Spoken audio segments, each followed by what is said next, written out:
Sob as bênçãos de Jesus, iniciamos o Evangelho em Espírito e Verdade, trazendo os ensinos do Cristo de Deus através da imortalidade da alma, da vida futura e da reencarnação, apresentados pela doutrina espírita conforme a codificação de Allan Kardec, sob a orientação do Espírito da Verdade, para o estabelecimento do mundo de regeneração através da vivência do amor e do bem.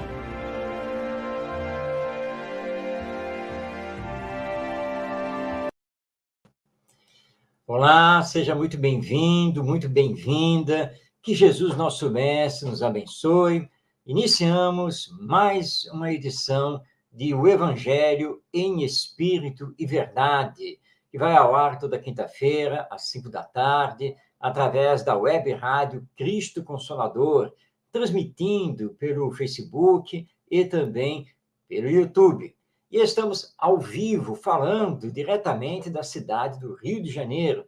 E você, portanto, pode participar, basta enviar o seu texto, o seu comentário, sua pergunta, enfim, esteja conosco aqui no programa, que hoje vai dar continuidade ao estudo do Evangelho segundo o Espiritismo, e para hoje nós temos o início de um novo capítulo, porque vamos começar a estudar o capítulo 11, Amai os vossos inimigos. Na sequência, nós vamos dar continuidade ao estudo que Kai Barchutel faz de passagens do Novo Testamento, no seu livro O Espírito do Cristianismo. Na terceira parte do programa, nós teremos a presença da palavra balizada de Emmanuel, através da mediunidade de Chico Xavier, estudando a Carta aos Romanos, escrita por Paulo de Tarso. E, como sempre fazemos, no encerramento do programa, teremos a palavra de José Herculano Pires, falando sobre o Evangelho à luz da doutrina espírita. Tudo isso, então, a partir de agora. E para que você possa acompanhar o estudo, vamos colocar aqui na tela a nossa apresentação. Hoje, então, nós temos, do Evangelho segundo o Espiritismo, o tema pagar o mal com o bem, ou, como está em algumas traduções, retribuir o mal com o bem. É texto de Allan Kardec, que ocupa os itens 1 a 4 do capítulo 12, que é o capítulo Amai os vossos inimigos. O texto de Kardec é um tanto quanto longo e nós vamos vê-lo apenas em parte. Já deixando aqui o convite a você para que depois pegue aí o Evangelho segundo o Espiritismo para fazer a leitura na íntegra de todos os itens, do 1 ao 4.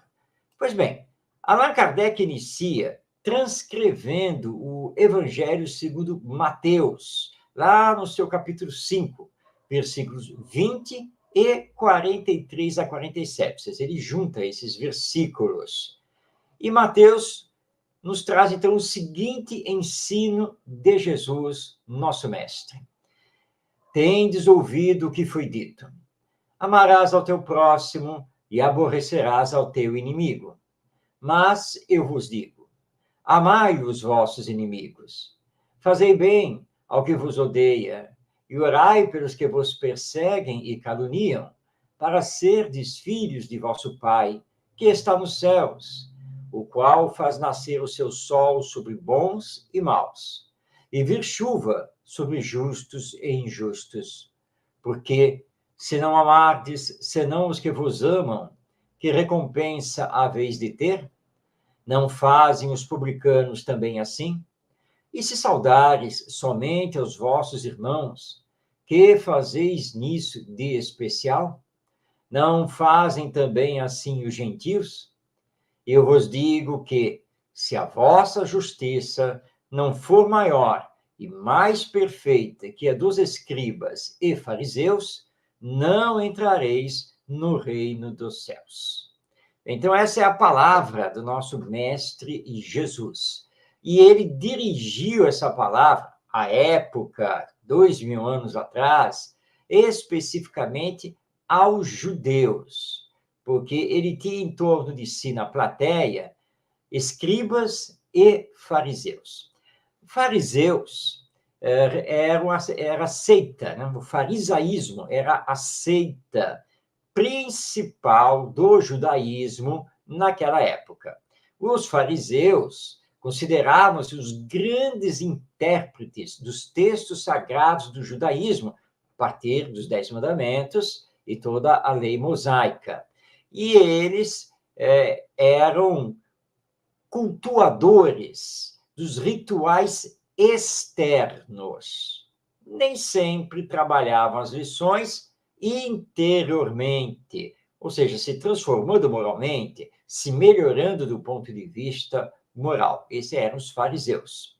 Os escribas trabalhavam normalmente junto aos fariseus, nos templos, nas sinagogas judaicas, e começaram, daí o nome escriba, como aqueles que escreviam, copiavam os textos sagrados, formando então os livros do judaísmo, mas na sequência passaram a ser também auxiliares diretos dos fariseus e comentadores dos textos sagrados nos estudos realizados aos sábados nas sinagogas espalhadas por toda Israel.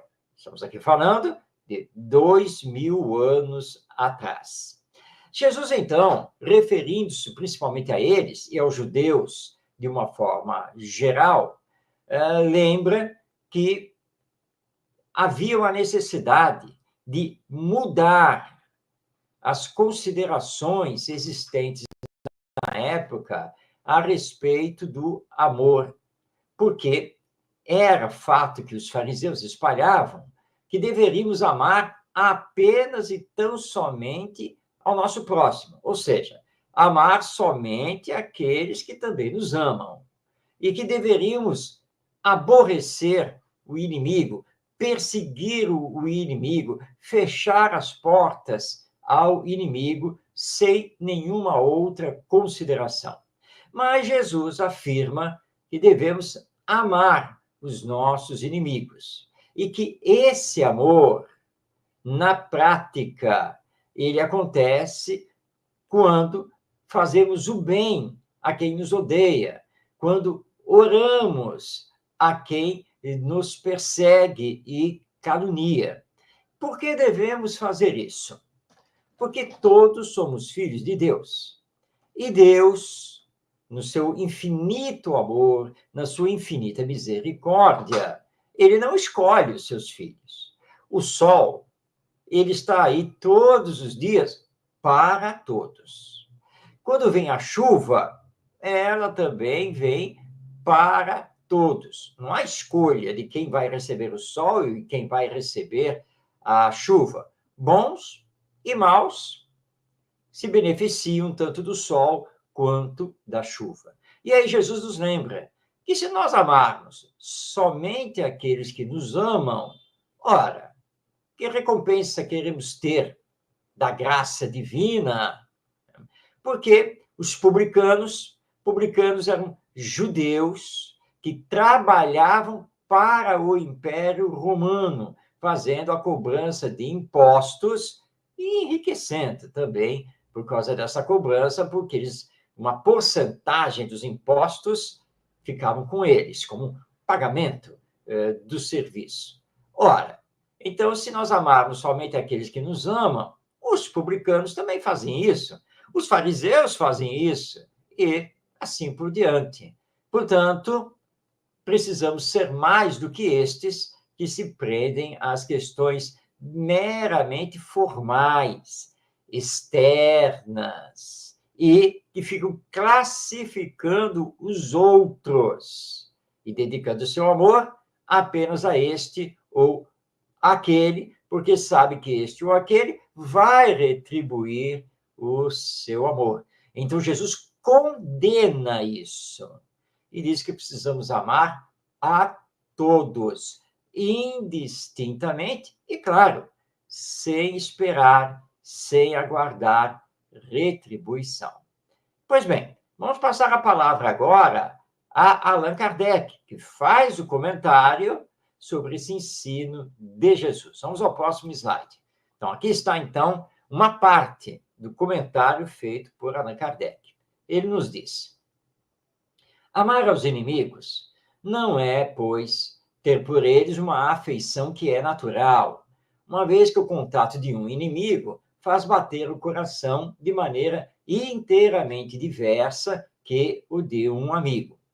Mas é não ter ódio, nem rancor ou desejo de vingança. É perdoá-los sem segunda intenção e incondicionalmente pelo mal que nos fizeram. É opor nenhum obstáculo à reconciliação. É desejar-lhes o bem em vez do mal. É alegrar-nos em lugar de aborrecer-nos com o bem que os atinge. É estender-lhes a mão prestativa em caso de necessidade. É abster-nos, por atos e palavras, de tudo o que possa prejudicá-lo. Enfim, pagar-lhes em tudo o mal com o bem, sem a intenção de humilhá-los. Todo aquele que assim fizer, cumpre as condições do mandamento: amai aos vossos inimigos. Bem, aqui está então o comentário de Allan Kardec, e ele inicia lembrando que quando Jesus pede para amar os inimigos, ele não estava querendo igualar o amor ao inimigo ao amor ao amigo, mas estava lembrando que aquele que hoje está no mal também é destinado por Deus para chegar à perfeição. Que aquele que hoje ainda exerce a maldade na sociedade humana haverá de realizar o seu progresso moral e colocar o seu potencial divino a benefício de todos. Isso vai acontecer com o tempo, porque é da lei divina que todos tenham novas oportunidades e oportunidade de se arrepender e de reparar o mal que tenha feito. Então, Kardec nos lembra que quando Jesus fala amai aos vossos inimigos, ele está querendo dizer que é não termos ódio, não termos rancor e muito menos desejo de vingança contra o outro. Amar o inimigo é saber perdoá-lo, sem segunda intenção e sem colocar condições. É, portanto, deixar a porta aberta, o caminho aberto para uma reconciliação que poderá, então, acontecer com o tempo. E, que é a grande lição, sempre retribuir o mal com o bem. Sempre. Porque se não fizermos isso e utilizarmos, então, o mal, vamos nos igualar a ele. Kardec ainda lembra que, se aquele que nos fez mal entrar em necessidade, é nosso dever de caridade auxiliá-lo. E não julgá-lo, não prejudicá-lo, porque ele merece ter o tempo para se arrepender, para ter o remorso dos atos que mal praticou e merece ter a chance de reparar esses atos. Infelizmente, não é isso que tem acontecido, apesar de termos o Evangelho conosco há tanto tempo. Nós ainda discriminamos todo aquele que cometeu o mal e que até mesmo já respondeu perante a justiça humana, e nós acabamos não dando a devida oportunidade para ele na sociedade. Então, lembremos, para aquele que comete o mal para nós, retribuir sempre com o bem. É isso que nós temos que fazer. Essa, então, é a lição de hoje do Evangelho segundo o Espiritismo, iniciando o estudo do seu capítulo 11. Semana que vem, em mais uma edição do nosso programa, Vamos voltar aqui ao Evangelho e dar, então, continuidade a esse capítulo. Já deixamos o convite para que você esteja conosco. Mas agora vamos abrir a segunda parte do programa, que é dedicada ao livro O Espírito do Cristianismo, livro esse escrito por Kai Barchutel, publicado pela casa editora O Clarim, que ele mesmo fundou, né, e que existe até hoje, com a sua sede lá na cidade de Matão, no estado de São Paulo, e que mantém um centro espírita e o Memorial Kai Barchutel, em homenagem a esse valoroso companheiro que tanto divulgou o espiritismo e o evangelho através da palavra e também das ações. Hoje nós vamos ver o capítulo que tem por título A Luta contra os Fariseus. Desculpe, mas isto é um programa ao vivo, então isso acontece. A luta contra os fariseus. Já explicamos quem são os fariseus no início do programa, porque Jesus também faz citação a eles no capítulo 11, conforme vimos a transcrição feita por Kardec.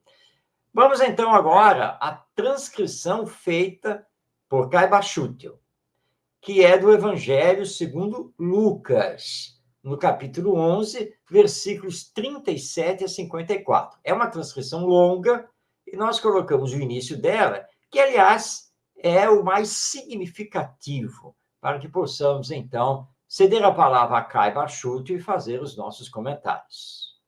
Então, está lá, escrito no Evangelho segundo Lucas. Tendo acabado de falar, um fariseu convidou-o para almoçar com ele. E Jesus, havendo entrado, pôs-se à mesa. Vendo isto, o fariseu estranhou não se ter ele lavado antes de almoçar.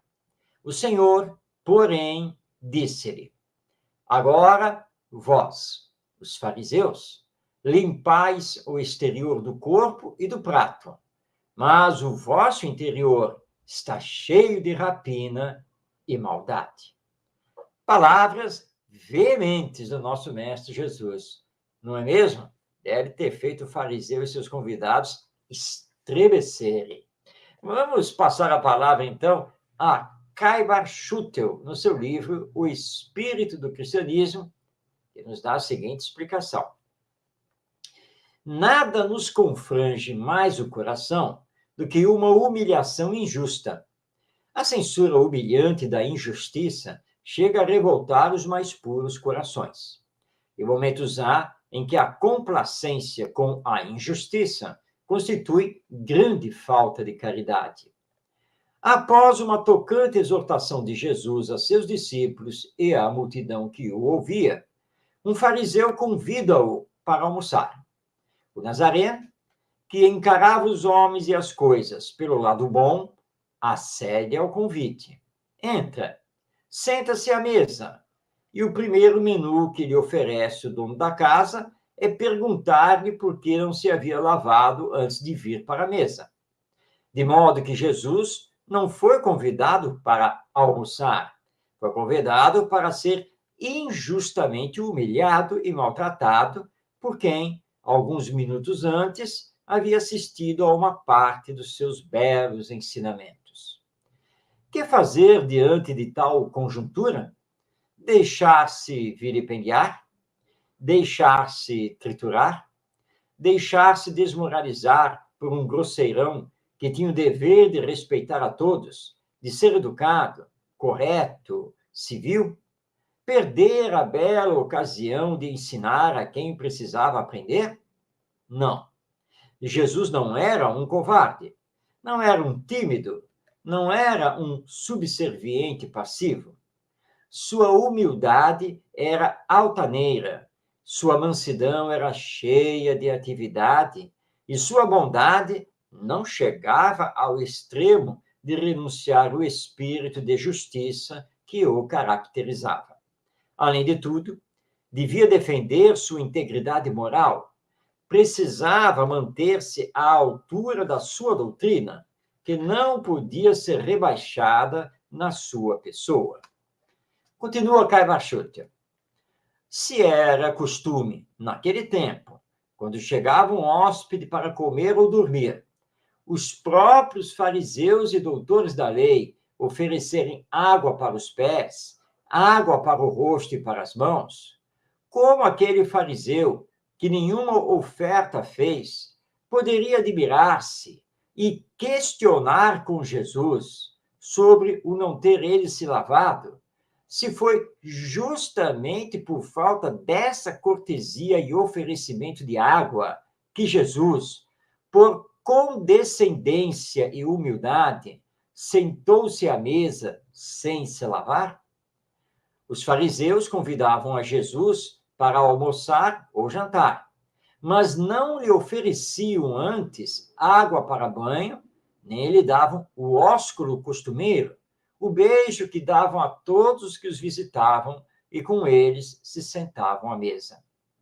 No capítulo 7, versículos 44 a 45 do evangelista Lucas, vemos Jesus em casa de Simão, o fariseu, reclamando essa falta de água e de ósculo, daquele que o havia convidado para jantar, e que também duvidou da sua moral, porque Maria Madalena entrou para oferecer, com lágrimas e nardo, o seu arrependimento ao Filho de Deus, dos pecados que havia praticado. Pois se tu me convidas para sentar à tua mesa, e não me ofereces banho primeiramente, como podes censurar-me de estar eu sentado à tua mesa, não tendo lavado as mãos e os pés à tua vista? Está se vendo que a censura de Simão foi preparada de emboscada, e que o fim do convite não foi para matar a fome, e sim para tornar ainda mais faminto de amor e compreensão aquele cujo alimento principal era fazer a vontade do Pai, que está nos céus. E termina o seu comentário Caibar Schutter. O cristianismo é uma doutrina de virtudes ativas, e o cristão não deixa passar ocasião em que possa demonstrar a sua fé, a sua coragem, a sua superioridade espiritual, manifestando com o maior desassombro as suas ideias, o seu pensamento, embora com grande sacrifício até da sua vida. Bem, este é o comentário de Caibar Schutter a respeito deste tema que está no Evangelho segundo Lucas, capítulo 11, versículos 37 a 54, e que Caibar Schutter intitulou A Luta contra os Fariseus. Entendamos que na época de Jesus era de fato um costume, fazia parte da cultura judaica, que quando você recebesse uma visita ou um convidado em sua casa, você oferecesse para ele a água para que ele lavasse as mãos e a cabeça, e que você recebesse o visitante ou o convidado com um beijo na face, que significava, então, as boas-vindas, a alegria do dono da casa em receber a pessoa. Acontece que os fariseus, quando convidavam Jesus para cear, ou seja, se fosse para almoçar, fosse para jantar, normalmente, mesmo sendo fariseus, ou seja, sacerdotes, mesmo sendo doutores da lei, eles nunca davam o beijo na face de Jesus e nunca ofereciam a ele a água para esse banho simbólico, né, das mãos e do rosto. Ora, porque eles queriam sempre humilhar Jesus e pegar em qualquer contradição com referência à lei mosaica e suas interpretações, o que, na verdade, nunca aconteceu. Jesus nunca reclamou disso, até porque ele já tinha ensinado que o lavar as mãos é um ato meramente exterior. E o que importa é o interior, ou seja, o que está no nosso coração e no nosso pensamento. Não é que Jesus fosse contrário à higiene corporal. Não é isso. Ele apenas estava questionando esse hábito cultural exterior. Ele mesmo dizia: que adianta você lavar as mãos e o rosto antes das refeições, se o seu coração está cheio de indignidades, está cheio de maldade, se o seu pensamento está cheio de preconceito, de discriminação? A Deus o que importa é o que está no coração e no pensamento. Então, lavemos as mãos e o rosto, mas não como um simples ritual, e que esse ritual indique a nossa pureza, porque não indica. É um fato apenas exterior. E que adianta ter feito o ritual de pureza, conforme acreditavam os fariseus na época, se à mesa, já na conversação, coisas ruins são ditas, desejos maus são proclamados, futilidades são conversadas. Então não adianta esse ritual externo de pureza. Então, Jesus, quando recebe a advertência do fariseu, né, porque o senhor não lavou as mãos e já está sentado à mesa, Jesus aproveita para dar uma profunda lição moral. Ora, vocês fariseus limpam o exterior do corpo e limpam o prato, mas o vosso interior está cheio de rapina e maldade. Tanto que essa sua colocação foi maldosa. Ó. E o que mais importa? Lavar as mãos num ritual externo, dito de pureza, ou limpar o coração da maldade, dos vícios morais? O que é mais importante? E os fariseus sabiam muito bem que o mais importante é limpar o coração dos vícios morais, limpar o coração da maldade. E nós, espíritas, também sabemos perfeitamente disso. Por isso que, na prática do espiritismo, nós não temos rituais exteriores. Nada disso. Para nós, tanto faz como tanto fez. Importante não é se você faz a oração ou se não faz a oração, se você lava ou não as mãos, como ritual, um ritual religioso. Não. O que importa é que você esteja com o coração puro, o coração ligado ao bem, ao amor. É isso que importa, porque é isso que Deus espera de nós. Portanto, que o nosso culto seja sempre interior e exteriormente que ele se revele nos atos de amor, de bondade, de caridade, para não sermos apenas uma fachada, ou como dizia Jesus dos próprios fariseus, lobos em pele de ovelha, ou túmulos pintados de branco, mas cheios de podridão por dentro.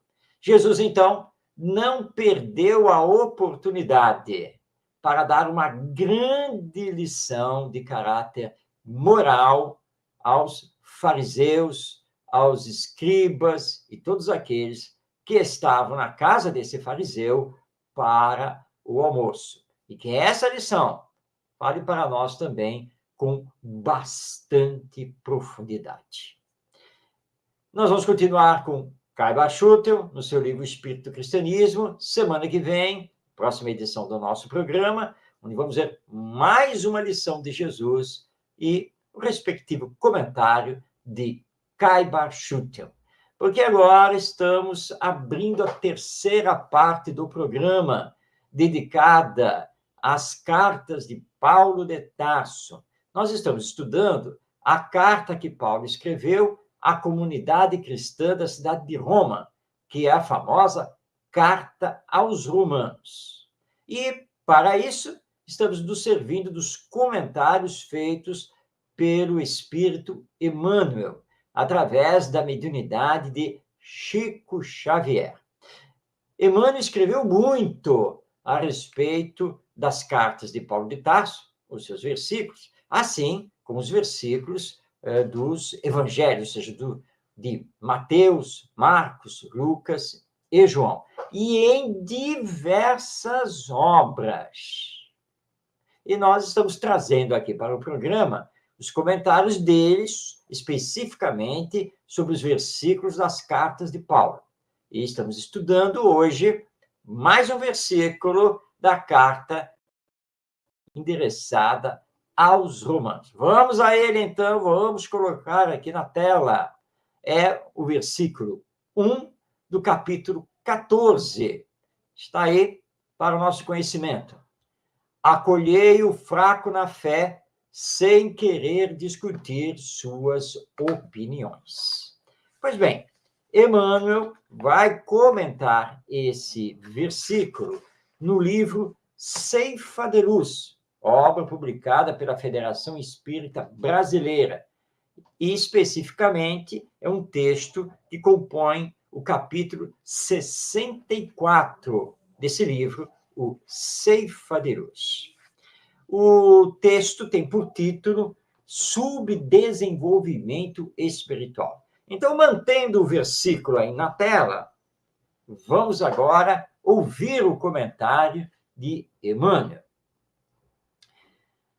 Quando a palavra subdesenvolvimento toma lugar na designação de grupos humanos menos dotados de mais amplos recursos, na ordem material da vida terrestre, não será impróprio referir-nos a outra espécie de carência, a carência de valores do espírito.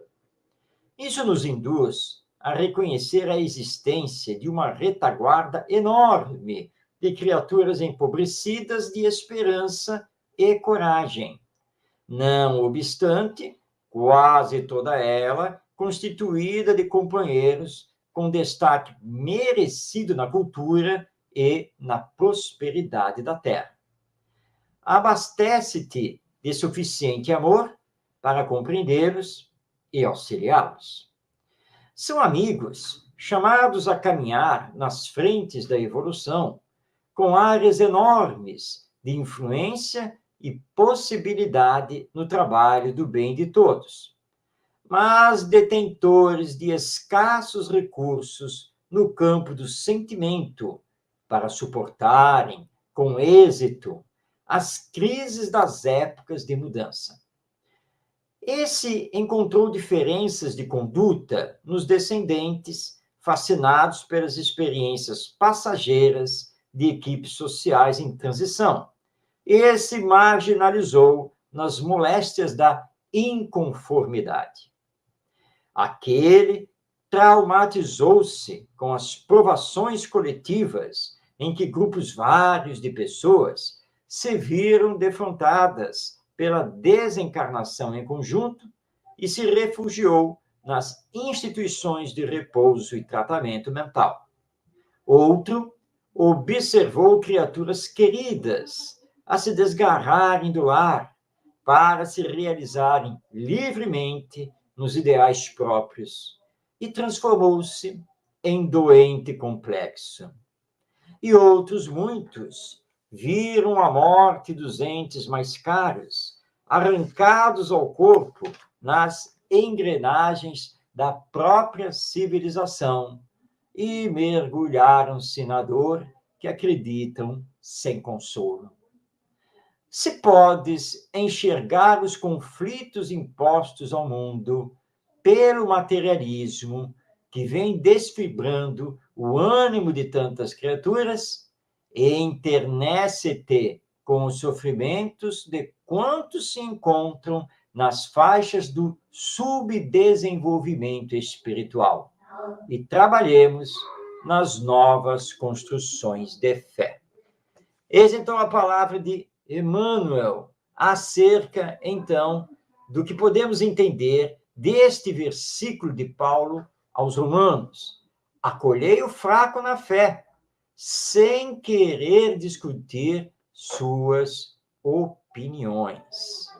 Muito bem, vamos destacar aqui de Emmanuel a sua palavra, quando ele nos lembra que, embora muitos adeptos, muitos espíritos reencarnados tenham um bom cabedal intelectual e tenham se predisposto a, aqui na Terra, nesta atual encarnação, a trabalhar pelo bem, a trabalhar pelo Evangelho, eles nem sempre trazem uma fortaleza de fé, nem sempre trazem um desenvolvimento do sentimento à altura do conhecimento e da promessa realizada ainda no mundo espiritual. Então, diante das inúmeras dificuldades da existência corporal, diante dos inúmeros problemas sociais com os quais nos defrontamos, problemas esses que podem acontecer no núcleo familiar, do núcleo um pouco maior dos amigos e no núcleo social de uma forma geral, muitos de nós nos desequilibramos. Entramos pela tristeza, pela depressão, pelo pensamento pessimista, pelo transtorno mental de variada ordem. Tudo isso pode acontecer conosco. Então, Paulo está aqui nos solicitando para não julgarmos e não discutirmos com esses companheiros e companheiras que se desviam da programação do Evangelho sobre a face da terra, mas que os compreendamos e auxiliemos. E, se não for possível, auxiliar de uma forma mais direta, mas que os auxiliemos com as nossas orações. E não percamos tempo. Continuemos, então, a nossa tarefa de divulgação do Evangelho, de exemplificação dos ensinos nele contidos e também do Espiritismo que abraçamos nesta atual encarnação. Os outros, os que se desviaram, os que cederam aos problemas do mundo, os que não confiaram efetivamente em Jesus e em Deus, esses terão depois a oportunidade de redenção, de se redimirem disso, e que sejamos nós, aquele que possamos apoiá-los nessa nova jornada que terão pela frente. Porque lembremos que, à luz do Espiritismo, a vida continua depois da morte. Nós temos a bênção da reencarnação. Não podemos esquecer disso. E que nos fortaleçamos cada vez mais, para que não nos deixemos abater por nada que esteja acontecendo. Porque a nossa fé, ela tem que ser absoluta, raciocinada, mas firme, para não nos abalarmos, inclusive com essas defecções de pessoas que aparentemente estariam conosco, estavam caminhando conosco e largam a obra em meio do caminho. Talvez nós até já tenhamos feito isso em existências passadas. Então, que agora nos mantenhamos firmes. E mesmo que a violência venha contra nós, mesmo que a hipocrisia nos calunie, não importa. Nós estamos com a consciência tranquila se de fato estamos com o Evangelho. se de fato estamos utilizando o Espiritismo para a realização da nossa transformação moral. Então temos que continuar, seguir em frente, sempre. E é o que Emmanuel então está aqui nos falando, comentando então o versículo 1º do capítulo 14 da carta de Paulo de Tarso aos Romanos. Acolhei o fraco na fé, mas sem querer discutir as suas opiniões. Porque as opiniões dele, obviamente, não serão opiniões que devemos levar em conta. E como ele não está preparado para ouvir a verdade, saibamos, então, em nome da caridade e da fraternidade, estar com ele, o esclarecendo pouco a pouco, dando tempo ao tempo e evitando discussões que não levam a nada. Então, essa é a nossa compreensão a partir do comentário de Emmanuel desse versículo de Paulo aos Romanos. Essa carta aos Romanos, nós vamos continuar a estudá-la semana que vem. Já estamos convidando você para estar conosco. Não deixe de estar conosco na semana que vem, ok? Então, estamos aí combinados. Muito bem, agora, antes de irmos para a quarta e última parte do nosso programa, vamos à nossa dica literária espírita. Estamos trazendo o livro Encontro Marcado, escrito pelo Espírito Emmanuel, através da mediunidade do nosso Chico Xavier, nosso Francisco Cândido Xavier. O livro Encontro Marcado é publicado pela Federação Espírita Brasileira.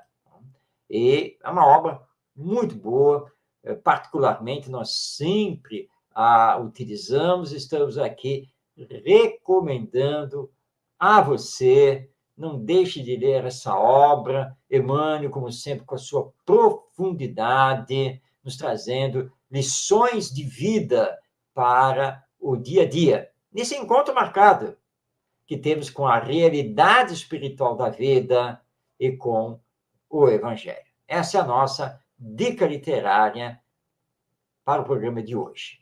Pois bem, entramos agora na quarta e última parte do nosso programa, quando passamos a palavra a ele, que está aí na tela, José Herculano Pires. Aliás, sempre cercado de papéis, canetas, livros, a máquina datilografar, que não está aparecendo nessa foto. Lembrando que essa foto é antiga, essa foto é mais ou menos ali da década de 1950, no máximo início da década de 1960, quando muito. E Herculano Pires, na Rádio Mulher, emissora radiofônica da cidade de São Paulo, ele fazia o programa No Limiar do Amanhã. Foram quase 4 anos de programa, na década de 1970, e nós estamos trazendo para o programa a parte final da sua fala, porque era quando ele comentava um trecho do Evangelho. Então, nós conseguimos fazer a edição do programa No Limiar do Amanhã para trazer aqui para o nosso programa o Evangelho em Espírito e Verdade, esses comentários do nosso José Herculano Pires, que você pode lê-los no livro, que está aí na tela, O Evangelho de Jesus em Espírito e Verdade. Muito bem, vamos então passar a palavra a José Herculano Pires.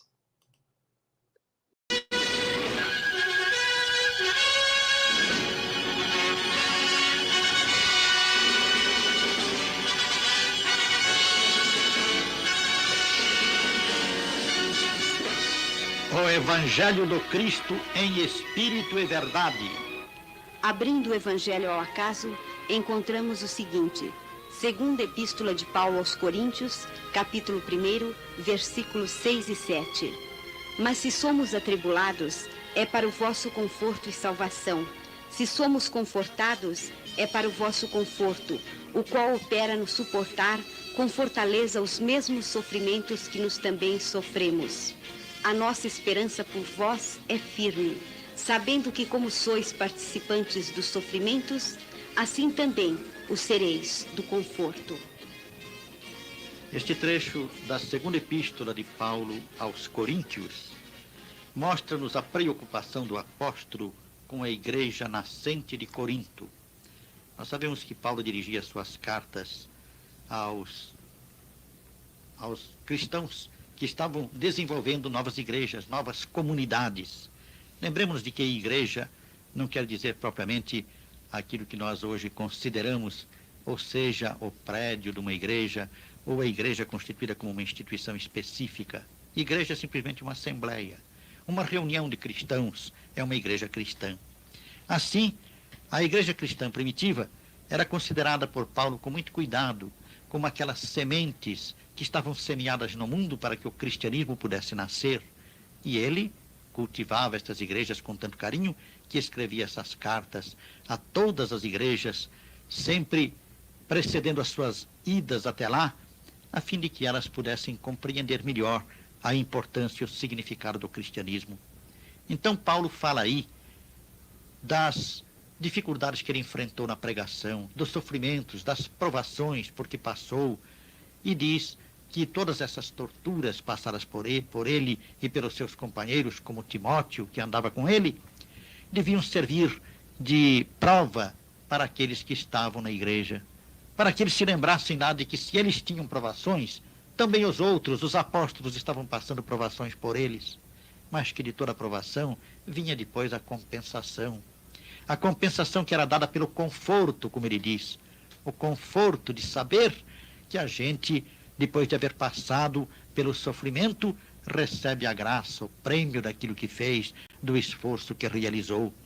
Não quer dizer que Deus exigisse de nós o sofrimento para nos dar a graça, mas quer dizer que todo aquele que se esforça, todo aquele que se sacrifica tem o seu mérito pessoal no assunto. E então, aquilo que os apóstolos sofriam deviam servir de esclarecimento e orientação e principalmente de exemplo para aqueles que estavam sofrendo dentro das próprias igrejas.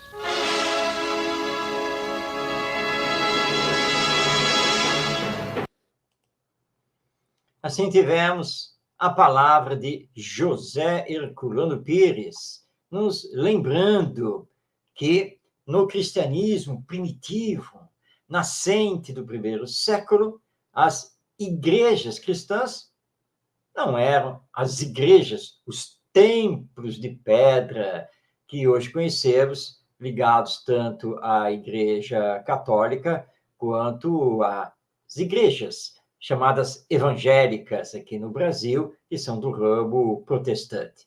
Não. Na época, as igrejas cristãs eram assembleias de cristãos, daqueles que estavam em contato com os ensinos de Jesus, daqueles que estavam estudando e começando a praticar o Evangelho.